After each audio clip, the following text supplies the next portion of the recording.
Hello viewers, I welcome you all in my YouTube channel Learn Military Battles. For next 30 minutes or so, we are going to learn a very important battle of World War II North African campaign, and the name of the battle is Battle of El Alamein.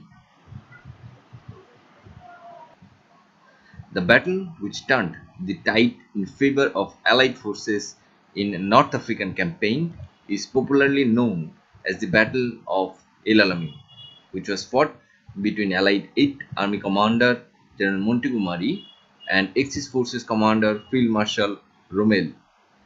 The battle was fought at El Alamein of northern Egypt from 23rd October to 4 November 1942.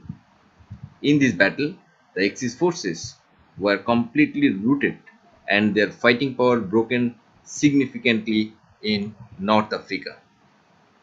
So this is the North Africa and this is Egypt, and somewhere here the location of El Alamein lies. Now before going to the depth of the battle, we need to know the strategic importance of North Africa. So there are some points of strategic importance. First, geostrategic importance of Egypt.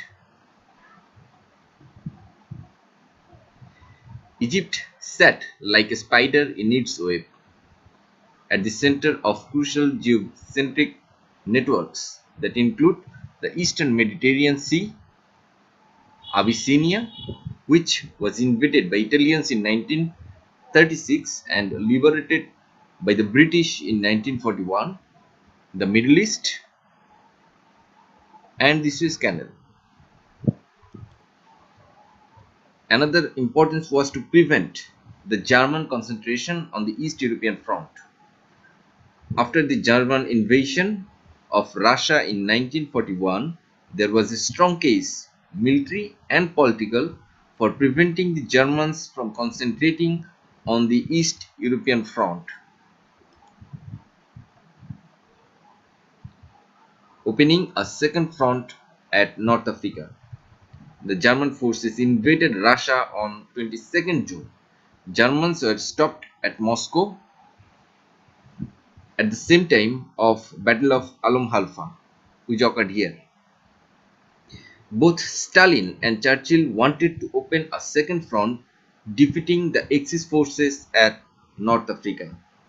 It was evident that the Axis forces planned to conduct a big pincer move to capture Persian Gulf region. This would result in reduction of Allied war effort by 25% due to fall of oil refineries to the Axis hand. This enabled the British and Americans to prepare for a massive amphibious operation called Operation Overlord. Now, the depletion of Axis land forces.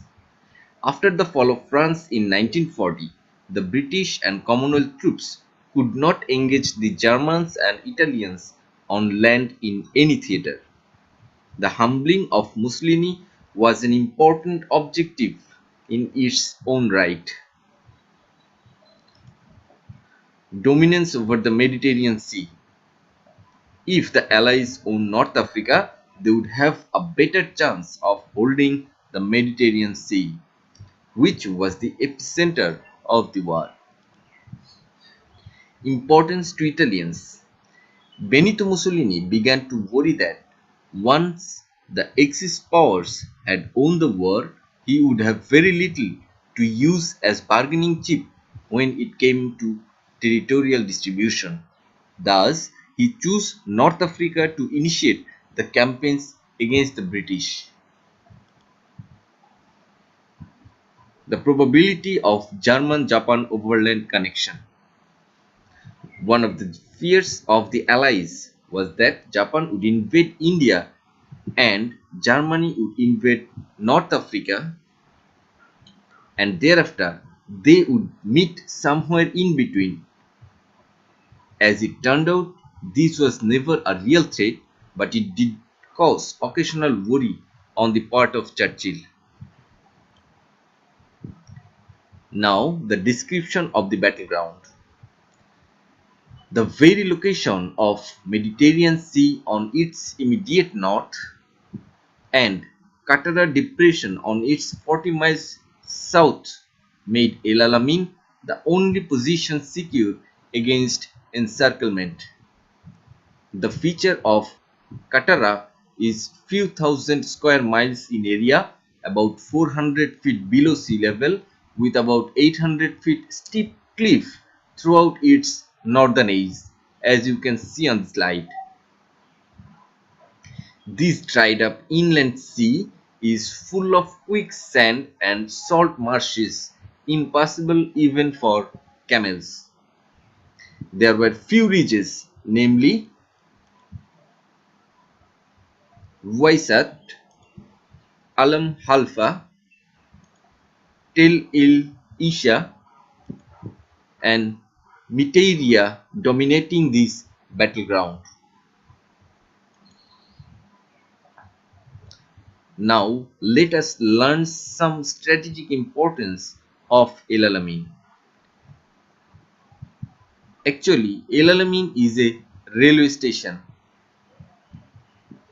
It was located 60 miles southwest of Alexandria, having no strategic importance, but it had tactical values to both the forces. The very location of Mediterranean Sea on its immediate north and Qattara Depression on its 40 miles south made El Alamein the only position secure against encirclement. There was no suitable defense line after that to defend Egypt, and the Suez Canal Fourth Allied. The only coastal road and the railway line ran through the small villages of El Alamein. Loss of El Alamein would have caused loss of Suez Canal with ultimate loss of oil refineries in Abadan, which would have reduced the British war effort by approximately 25%. The strategic loss of Suez Canal would have cut off the shorter sea line of communication for the British to Burma and India. First, the beginning of North African campaign. On 10 June 1940, Italy joined Germany in Axis force. That time, she had Libya at North Africa as her colony, and Egypt on the east of Libya was the British colony.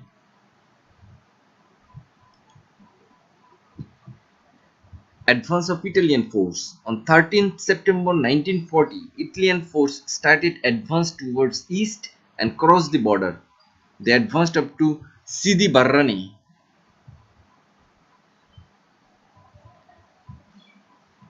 around 75 miles in Egypt, and established themselves in a chain of fortified camps. Week after weeks, they passed without any attempt to move on. Then Allied forces captured up to Sidi Barrani by 10 December 1940 and pursued Axis forces. They advanced up to Agelia, around 600 miles inside Libya.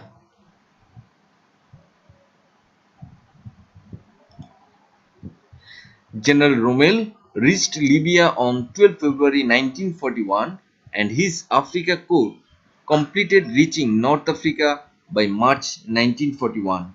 Then he started his advance eastward in March 1941 and pushed Allied forces. By June 41, he captured up to Solam, an area on the border inside Egypt.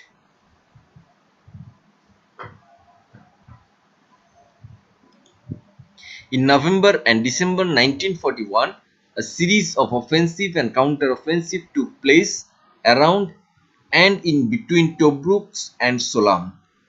By the end of December 1941, Rommel was pushed back up to Ajdabiya, approximately 100 miles northwest of Agelia. Then in January 1942, General Rommel started his fresh advance eastward after series of offensives launched at Benghazi, Gazala, Tobruk and Marsha Marut.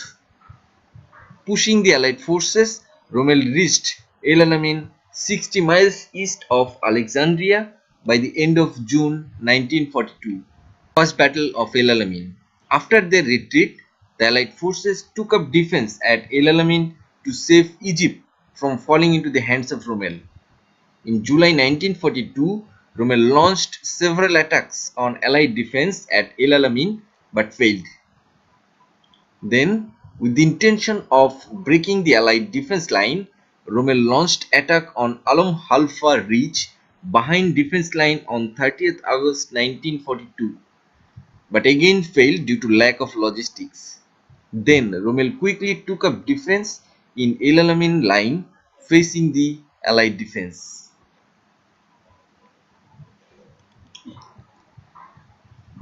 Rommel's concept of battle and defense plan.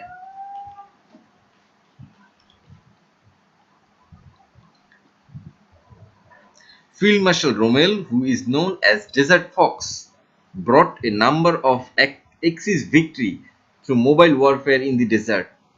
But under some compulsion, Rommel opted for static form of defense here in El Alamein. The compulsions were under strength of motorized unit, number of motorized units of Rommel were very less and it was lesser than Allied. More so, the reinforcement which were coming also mostly non-motorized. So they could only have a role to play in static defense. Allied superiority in armor. Allied enjoyed 2.5:1 armored superiority. Air supremacy of Allied forces. The Allied forces enjoyed 3.5:1 air supremacy. Thus, Allied forces would make motorized column of Axis forces helpless and vulnerable. Acute shortage of fuel. The acute shortage of fuel restricted wide-scale movement of tanks and vehicles across desert, which is most vital for any mobile warfare. On the contrary, he could save fuel through static defense, which could be used to disengage and moving away troops during TRD if possible. Acute shortage of ammunition. After the Battle of Al Halfa, Axis did not receive adequate counter supply. They were running acute shortage of all types of ammunitions, which forced Rommel to undertake static defense. So basing on this, the concept of operation Rommel took are: defense location had to be well developed and held at any cost, thus reducing enemy strength through process of attrition. Any penetration to be halted and repulsed by launching counter-attack with mobile reserve held at the back. Position defense should be fully integrated with natural and artificial obstacles. Now the Axis defense. First, the minefield. As you can see, this is the minefield of Axis defense. A huge belt of defensive minefield was laid along the whole front of no man's land. About 5 lakhs mines, mostly anti-tank, were laid to stop enemy tanks. The minefield was further strengthened by the use of captured British shells or bombs fitted with electronic detonating system. Outposts. A number of lightly held outposts were sited within the minefield. They were provided with tracking dogs. Their task was to provide early warning of Allied breaching effort and direct fire onto them. Main defense. It was located 1 to 2000 yards west of minefield. It has an average depth of 3000 yards. Non-motorized units were used to hold the main defensive position. They also had protective minefields all around. Main defensive position was organized into three sectors. The northern sector, which was consisted of 164 German division and Trento Italian division. The central sector was given to Italian Bologna division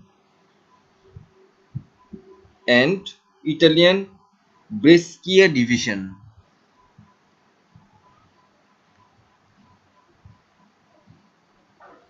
The southern sector were given to Italian Folgore division and Italian Pavia division.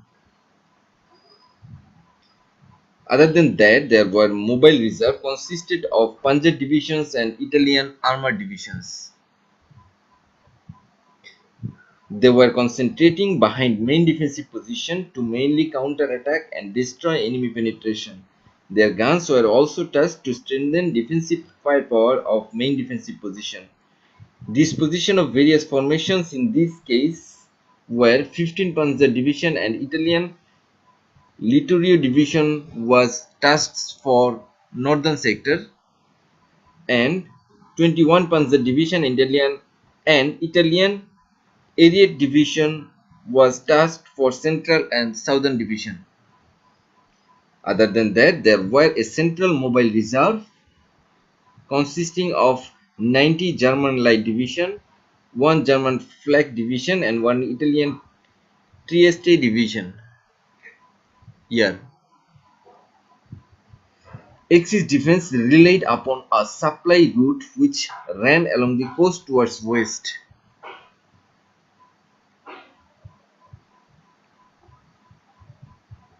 The primary supply base was at Tobruk, while Benghazi remained a faraway supply base in case Tobruk fall in enemy's hand. So let's know about the Montgomery's concept of battle. Since it was not possible to outflank, the consideration of punching a hole in the enemy's position to break in was prime importance. Dispatch of corps strong in armor through the hole into the enemy territory to break out. Thereafter, develop operations to destroy Rommel's forces, and then since armor can't break through the enemy defense, it would have to be primarily an infantry battle. So with this concept, the Montgomery's final plan was on 6 October 1942, the 8th of his commander gave out his final plan for the operation codenamed Lightfoot. The salient features were main thrust by 30 Corps to the north to take place between Tel El Isa and Materia Ridge area. Attack would be in a narrow front of 6 to 7 miles, keeping 4 divisions in front.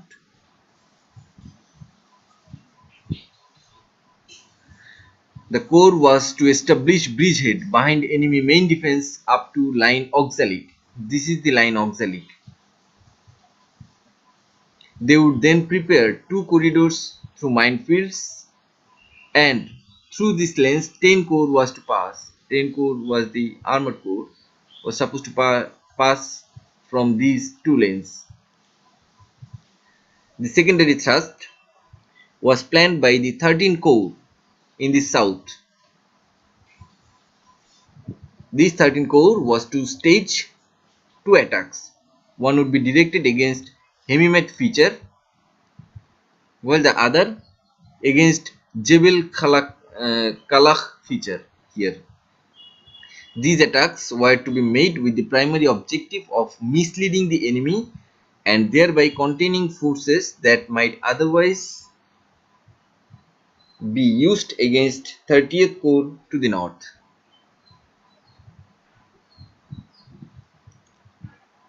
Both the above corps were to destroy the enemy holding the forward positions. Now the armored thrust. 10th Corps was to pass through corridor and deploy them in line Pearson west of Oxalic.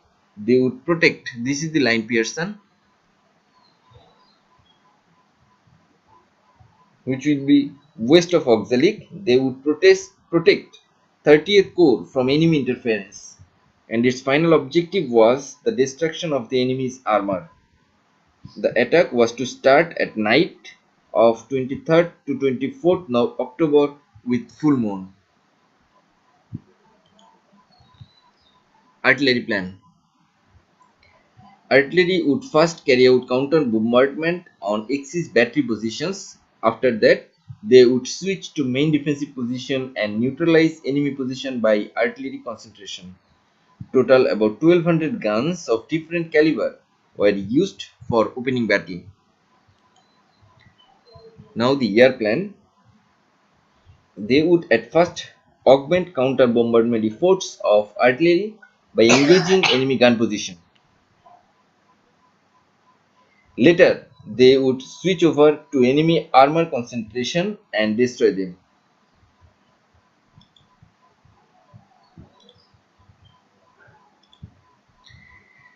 Deception plan or cover plan. Concealment of concentration. The dummy vehicles were used to achieve the density of vehicles required for the assault 2 to 3 weeks before. As concentration of troops and vehicles progressed, the dummy vehicles were replaced with real ones, and all taking place at night. Similarly, at the hours of darkness, some special dummy vehicles were made under which guns were concealed. Thereby, enemy air photo failed to notice any significant change on the battlefield. Serious control was exercised on forward movements. Tanks were camouflaged as trucks and fake tanks were prepared to mislead the enemy about armor concentration. Slit trenches were dug at night and camouflaged about a month before. They were later used to conceal troops as they arrived into the front line. Deceive enemy about direction of attack. Dummy dumping was carried out. 5 miles dummy railway lines, 20 miles pipelines, and water installation were constructed in the southern front. A false wireless channel representing movement of armored division to the south was launched. In the north movements, the movements were strictly controlled, while in south it was encouraged. Deceive enemy about time of attack. The construction of pipeline progressed in such a manner that its completion would take 2 to 3 weeks after the time of attack. As such, Axis would be misled to guess about the time of Allied attack. Allure enemy to commit reserve. A feint amphibious landing was planned to take place at enemy's rear from the sea 4 hours after attack had started. This way, it was expected that enemy would commit portion of its reserve to deal with this. To materialize this plan, a convoy was set off from Alexandria at 1600 hours on 23rd October 1942.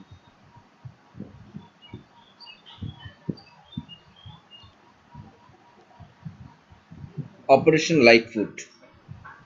The plan. Break-in phase of Allied offensive at ALAMIEN was given codename Lightfoot. Montgomery planned to destroy Rommel's infantry formations first and then the armored forces.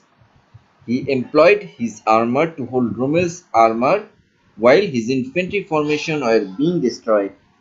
The plan was as under: the Allied to attack the Axis defense simultaneously on both the flanks.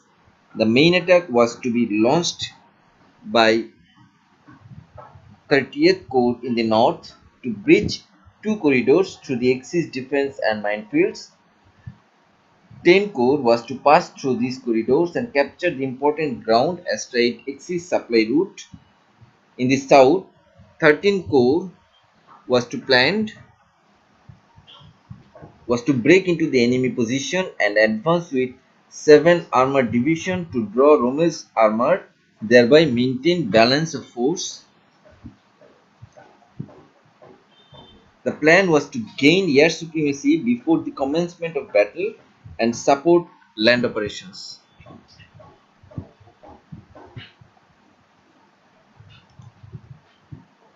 Now the execution. The break-in phase was started on 23rd and finished on 24th October 1942. It began with artillery barrage at 2140 hours on 23rd October 1942.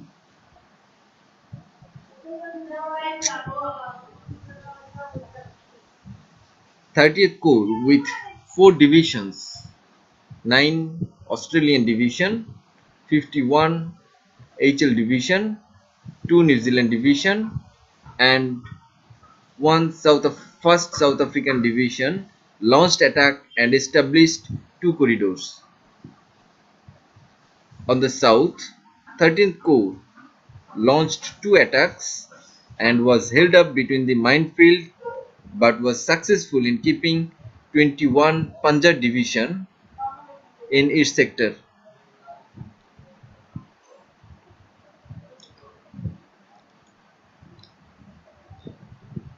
On 24th October 1942, by dawn, most of the units of 30th Corps reached their auxiliary line objective.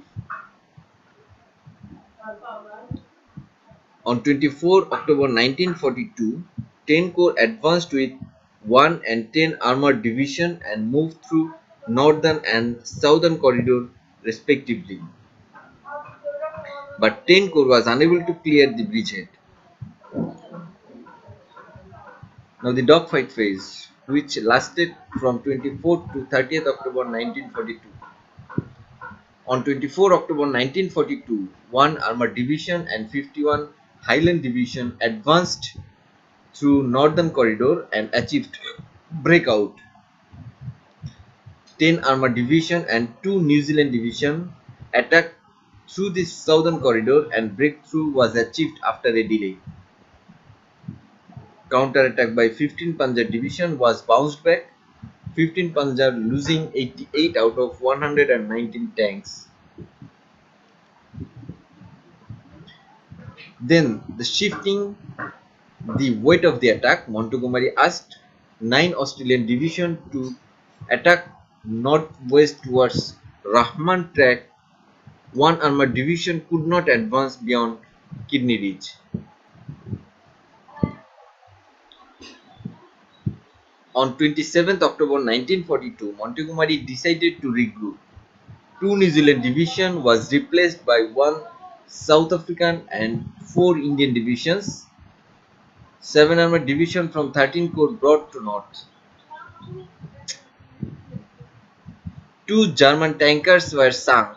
Fuel shortage of Panzer Army became acute. Further attack by 9 Australian Division in the north drove a wedge into the enemy position by 28 or 29 October. On 30th and 31 October, Australian Division continued its attempt to cut off the enemy force in coastal salient. Operation Lightfoot ended and failed to breach a major portion of Rommel's defense. Montgomery decided to readjust his plan and codenamed its operation name Supercharge. The breakout phase of the offensive operation of Allied was given codename Supercharge. This involved fresh regrouping of forces and could not be launched before night 1 or 2 November 1942. 30th Corps launched a night attack westwards, holding flanks of the corridor and provide a fire base for further offensive operation. 10 Corps breakout through bridgehead created by 30th Corps, exploit success towards northwest and cut off enemy supply route. They were prepared to fight away through Rommel's forces in case 30th Corps failed to establish the bridgehead. Now this operation Supercharge commenced on 2 November 1942. One armored division advanced but was held up by heavy anti-tank fire. A furious battle of tank engagement was fought between one armored division with Rommel's 15 Panzer and Lottorio armored division. One armored division moved through to eliminate the opposition.